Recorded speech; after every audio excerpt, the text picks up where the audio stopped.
예, 최근 가수 겸 배우 설리 씨가 갑자기 사망하면서 큰 충격을 주고 있습니다. 사망 원인 중 주요 부분이 일부 누리꾼들의 악성 댓글 때문인 것으로 확인이 되면서 안타까움이 더하고 있습니다.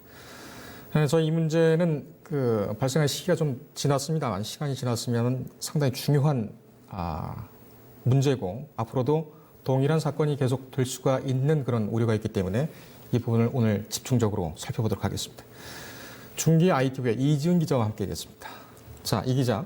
네. 악성 댓글로 인한 피해, 심각하다. 굉장히 좀 말이 많았습니다만 아직까지 안 고쳐지고 있어요. 이 실상이 어떻습니까? 네, 악성 댓글, 그렇죠. 말씀해 주신 대로 어제 오늘의 일이 아닌데요.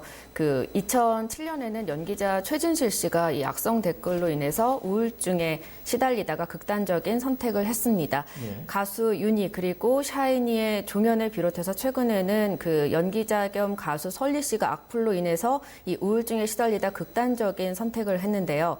일반인에 대한 공격도 계속되고 있습니다. 가장 대표적인 것이 지난해 김포 어린이집 여교사 사건이라고 할 수 있습니다. 예. 당시 인천 김포맘 지역 맘카페에서 특정 교사에 대해 지적하는 글이 올라왔고요. 이후에 이 해당 카페 교사를 비난하는 글이 빗발쳤고 교사의 실명과 사진도 게시가 됐습니다.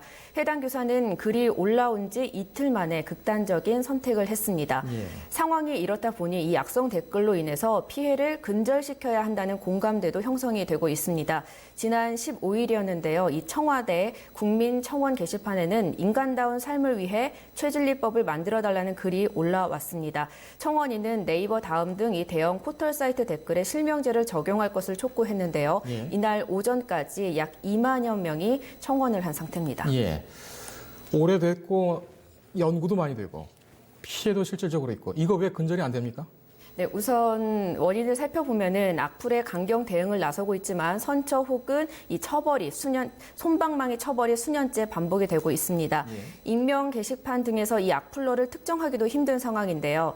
현행법상 악플러는 사이버 명예훼손죄와 형법상 모욕죄를 적용해서 처벌을 할 수 있습니다. 명예훼손은 3에서 7년 이하의 징역 또는 3천만 원에서 5천만 원 이하의 벌금에 처하고 모욕죄는 1년 이하의 징역이나 금고 또는 200만 원 이하 벌금을 받는데요. 대부분 이 벌금형 정도에 그치고 또 징역형을 선고받은 사례는 거의 없습니다. 때문에 양형 기준을 높여야 된다는 의견이 나오고 있고요. 또 처벌을 하려고 해도 대형 포털을 제외한 익명 게시판의 경우 악플러를 특정하기 힘든 상황입니다.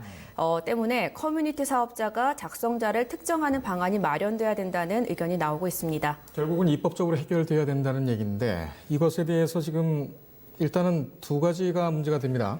어떤 법들이 올라와서 어떻게 계류가 되고 어떻게 절차를 밟고 있느냐 이 부분하고 과연 법으로 해결될 수가 있겠느냐 어떻게 보십니까? 네, 우선 관련 법들 계속해서 이제 올라오고 있습니다. 국감에서도 이게 여야 의원들의 이 문제를 공통적으로 지적을 했고요. 그럼으로 인해서 그 이후에 이제 악플 근절을 위한 관련 법들이 계속해서 나오고 발의가 되고 있는 상황인데요. 혐오성 악플을 플랫폼 사업자에게 요청해서 삭제토록 하자. 또는 이 누리꾼의 아이디를 공개해서 책임을 부과토록 하자는 것이 중점입니다. 예. 바른미래당 박선숙 의원 등 이 국회의원 13명은 누구라도 악성 댓글을 삭제를 요청할 수 있는 법률 개정안을 발의했습니다. 예. 현재 정보통신망법에 따르면 권리 침해를 받은 자만이 정보통신 서비스 제공자에게 침해 사실을 소명하고 정보의 삭제 또는 의견 반박 내용을 게재할 수 있습니다. 이 개정안의 핵심은 혐오차별적인 악성 댓글을 공격당하는 당사자뿐만이 아니라 이를 본 누구라도 이 서비스 제공자에게 삭제를 요청할 수 있도록 하는 것입니다. 예. 이 또 다른 법안은 박대출 자유한국당 의원이 발의한 내용인데요. 바로 인터넷 준실명제 도입을 골자로 하고 있습니다. 법률 개정안에 따르면은 이 댓글의 아이디의 풀네임을 공개하고 IP를 공개해서 온라인 댓글의 책임성을 강화하자는 내용이 중점입니다. 알겠습니다. 글쎄요, 지금 새로운 범죄들이 많이 생기고 또 불특정 다수가 한 명을 공격하는 그런 부분도 있어서 법리로도 구성하기가 참 힘들 것 같은데 어떻게 사태를 풀어가야 될지 참 고민입니다. 알겠습니다. 여기까지 하겠습니다. 예, 수고했습니다.